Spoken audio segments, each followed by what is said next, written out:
We have new details in a drug trafficking bust in Lackawanna. It's a story we first brought you on News 4 at noon. 20 people were arrested in this FBI raid. News 4's George Rickard tells us how they caught these people. George? Well, police say they called themselves the Project Boys or the Firm, but they were brought down by their prime source of communication, their cell phones.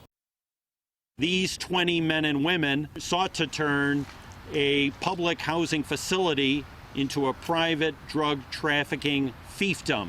U.S. Attorney Bill Hochul announces the arrests of 20 people rounded up this morning in Lackawanna's Gates housing project. Most are charged with possession with intent to distribute crack cocaine.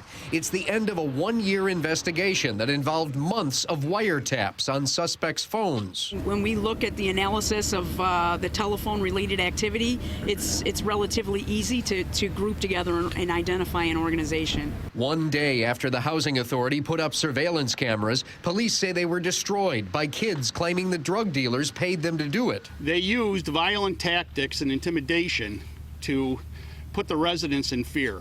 Many of the residents that had information wouldn't come forward because of this fear, which caused the investigation to drag on longer than we would have liked.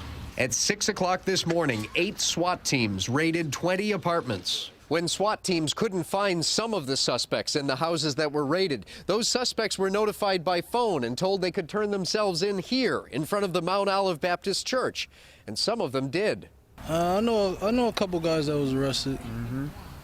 They was good friends of mine. That's all I can say, you know. And you don't think they were dealing drugs in a drug raid? They never brung it around me. Do you think this will make a difference? I hope so. I think it will make quite a difference in Glover, and I hope it continues. You can see the names of the 20 suspects on WIVB.com. Many of them, if convicted, face a minimum of 10 years in federal prison because they're accused of dealing drugs within 1,000 feet of a public housing project.